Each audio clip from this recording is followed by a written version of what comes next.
Hello there guys, what is going on? Daniel Childs back here again for another show. Finally, the day is here. Mauricio Pochettino announced and confirmed as Chelsea's new head coach for next season. And as well, the sun is shining in the UK. It's a bank holiday Monday. We're going into the summer now and the season has officially ended, which is another positive on top of that. So in today's show, we're going to look at the announcement, what was said, some of the quotes from Chelsea, why I think this is a brilliant appointment for Chelsea too. And we will reflect a little bit on that Newcastle game and what it says about the future of Chelsea. If you are new around here, want to see the latest Chelsea content, make sure you turn on those notifications so you don't miss any of the content coming up on the channel over the summer. A very exciting summer and probably a busy and chaotic one because this is Chelsea Football Club. Rarely a dull day supporting Chelsea, even in the off season, as we know. And as well, if you're listening on the podcast feed, thank you so much for tuning in. So here was the announcement by Chelsea earlier this afternoon. Very, very exciting. And as expected, after Matt Law's report, got to give him credit for saying that basically Pochettino had signed his contract yesterday. At least that was reporting yesterday. And it confirms here that the Argentine will begin his new role on the 1st of July 2023 on a 2-year contract with a club option of a further year. Lawrence Stewart and Paul Winstanley, Chelsea's co-sporting directors, said on this, Mauricio's experience, standards of excellence and leadership qualities and character will serve Chelsea well as we move forward. He is a winning coach who has worked at the highest levels in multiple leagues and languages. His ethos, tactical approach and commitment to development all made him the exceptional candidate. It's quite weird, Groundhog Day again, because I've read so many Todd Boehly and Bail Adegbarli comments on a new coach this season, 2 as it is now, in terms of how badly things have gone, how much change there's been. But hopefully this will be the last one for a while if Pochettino works.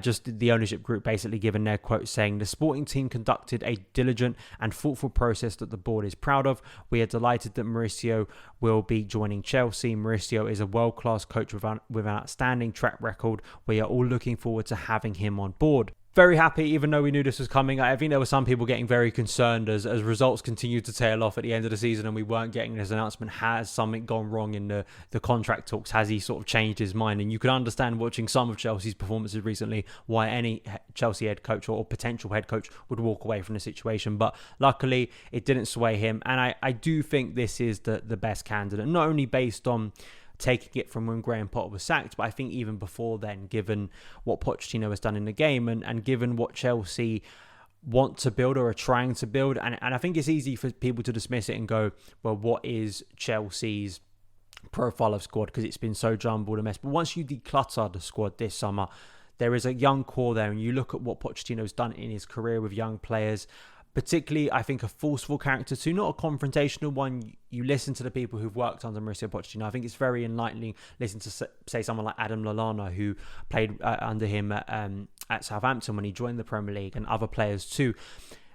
Kind of a varied thing in terms of how hard he makes his players work, but also the players that buy into that, how much they end up loving him as an individual and how much that he improves them. And I think there are so many players within this squad, younger ones, who could benefit from that. They could benefit from some clarity and direction. That is what this club has seriously lacked this season. And I also think for those who do stick around, who maybe won't be sold for whatever reason, who maybe should be sold, it's going to be a sense of discipline. It's going to be a sense of non-negotiables. It's going to be working these players very, very hard in a key pre-season. That is what has needed to happen. I don't like the phrase standards. I really don't, because I think social media, like many terms, have beaten any meaning out of it when someone says it. But I think when Lampard, it was very telling that Lampard in his final press conference after Newcastle yesterday brought up the word standards, and Matt Law wrote kind of an expose kind of piece on what's gone wrong at Chelsea this season. And some of the stories from this season or kind of sources, talking to the Telegraph in terms of what has happened, just staggeringly bad. Players turning up to training with their shoelaces undone, people turning up late to the coach, and the rest of the players sort of shrugging their shoulders, people walking around Cobham freely admitting that they're moving on in the summer.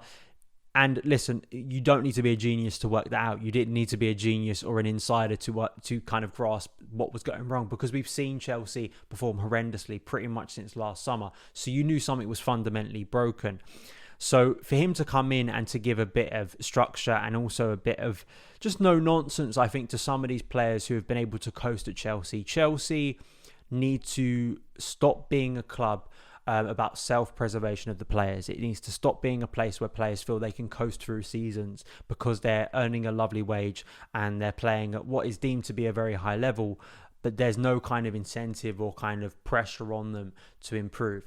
That has been a problem at Chelsea, and I think it's about getting rid of some of those characters, and those that stick around have to learn that under Pochettino, they ain't going to get away with it. And some of those I think will stick around because the job to sell all those players in a short period of time is going to be difficult. But I think Pochettino will likely phase out those players if they don't buy into his methods, and I think that's a positive. I really do. So it's been so clear because standards have been so low this season, and I just hope that can be rectified very quickly, and those who don't follow suit will not be sort of inherited, will not be kind of given a pat on the back and said, oh, it's okay, it's Chelsea. You know, you'll be able to still be mediocre for the whole of the season and you'll be fine and you'll still be lauded. That shouldn't be acceptable anymore. You know, if you're not pulling your weight, you shouldn't be playing. And I really hope that that's what Pochettino brings, because I think it's been easy for some recent Chelsea head coaches to have a confrontational kind of demeanour and personality that people like. But then when their team selection is still picking players based on experience who aren't providing that output, I think it undermines their point, and I think it has internally as well as, you know, externally, the way we look at it from a fan point of view. So Pochettino, I wish him the best. Listen, we know from Chelsea it's a chaotic club, and there is very little evidence to say he's going to be here longer than those 2 years. I think the contract itself is a much more reasonable one. It's saying that it's probably a compromise because Pochettino likes to be at clubs for a long period of time. You see that in his career. He likes to build those connections. But I think it also is a reality of modern football, and it's a reality of what the owners are maybe learning, that you can't just hand out 5-year contracts if you don't have a coherent plan. It's about solidifying that coherent plan. And if Pochettino makes it to the point where he is extending to a third year, I think things have gone very well at Chelsea. We got to talk about based on what Chelsea's history is, recent history and history in general has been like with head coaches. You know, if we're getting to a point where he's been here for that period of time, it shows that things are clicking. If he hasn't, then things are still fundamentally broken. But we hope it will go the former rather than the latter. I do just want to wrap up today's show by talking about yesterday's game against Newcastle. I want to give some credit to Noni Manawake, who I really enjoyed watching. Really, really good performance. And it's a bit of a shame that the season is ending, because he's one of those players that has been getting into fitness, getting into form, looks a lot more confident, and showing those things that, you know, made Chelsea invest in a player, and showing that, yeah, it was worth actually going out there and buying him. Because I think some people may be thinking he was one player too many in the January transfer window, and how is he going to have a future? I think he was showing yesterday a bravery and an acceleration on the ball, particularly once he got inside the box. I think there was a few times when he really was still going for it. He wasn't sort of hitting the brakes as some players do, and I think that's a really exciting trait for a player, particularly one we haven't had at Chelsea, that will just keep going at their fullback. And I think that is something that Pochettino will absolutely want to lean on and develop, and I felt that he was clearly man of the match. And I felt that overall for Lampard and for the end of the season, I thought it was a really good performance based on what we've seen this season. I think it was genuinely a good performance, but it was that classic not having a centre forward, which is going to be one of the big question marks that Pochettino is going to have to rectify. But I thought that as the game went on, we saw the core Carney Chukwuemeka suddenly getting some minutes now. I think that's exciting. You know, that could be a player who could gain more opportunities next season. Probably should have had many more this season. And also saying goodbye to some players. I thought it was a really nice touch that the way the crowd was singing Ruben's name as he went off. That was clearly a goodbye. And, you know, to Ruben, we'll probably talk about this in the show when, you know, that announcement happens and when he moves on. But I think that this is a guy who's been through a lot in his career, and has been someone I've loved seeing, and it's a shame it hasn't worked out, but I think has been a classy individual and a committed individual to Chelsea when he could have moved on for the betterment of his career. But I think that he absolutely deserved that credit. And Azpilicueta, you know, lovely to see him get that banner before the game from the shed, and seeing how emotional he was at full time. You know, been an incredible servant to this club. He really has. And for all my criticisms of him over the past year, probably more than that, and feeling like probably last summer was the time for him to go, I still do firmly believe that. There is no denying how wonderful a signing he has been. One of the best value signings Chelsea have ever made in our history, for like £7-8 million in 2012. He came in with a group of players who had just won the Champions League, and it felt to become a Chelsea legend probably felt like a long way away for Dave to achieve that as what looked like a backup fullback at the time to Branislav Ivanovic. But the way he has adapted, been versatile, been part of title-winning teams, and then having the fact that he was the captain that led us to a European Cup, it's just so special. And I think he's been a great spokesperson for the club too.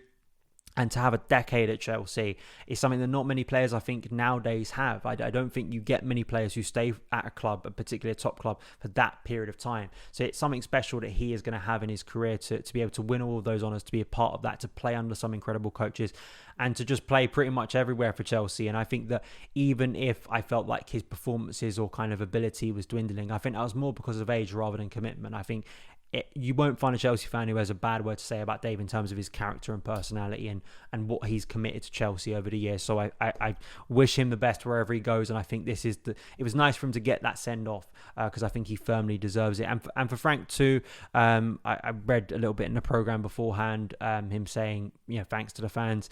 Listen, it's been a traumatic period for the club, and I think for him it's going to be very, very damaging for his coaching career. But, I'm never going to have an awful way to say about Frank because he's Frank, right? And I think that he's always going to have a place back at Stamford Bridge. And we move on, right? Trying to think of the best. I don't think it's best for his coaching career. I fear for what's going to happen next for him. But for him to step into another role that was very challenging, I think shows how much he's committed to the club, even if he probably wasn't the right man to take it over at the time. I'm glad he got that send-off, at least at Stamford Bridge, under the sun yesterday. So there we go. We now look forward to the summer. The Pochettino rebuild or the Pochettino plan can begin. We've talked about central midfield. We've talked about centre forward, but also who starts to leave. Because I think some of those names are going to be very obvious, and I do hope the club moves swiftly to get them off the books quickly if they can. But I think there will be a few, and one of those, of course, is Mason Mount, because there were shots being had after the game. He came out after the whether you call it a lap of appreciation or not, I think that's probably too kind, but he came out after the fans had left and he was sort of looking around Stamford Bridge and looked a little bit emotional. And I just hope that Chelsea can resolve that situation. I think it's still a no-brainer, and it'd be very, very sad if that's the last time we see Mason Mount inside Stamford Bridge. So those are my thoughts. Thank you guys for watching. Hope you have a great rest of your day, and I'll see you again very soon. All the best.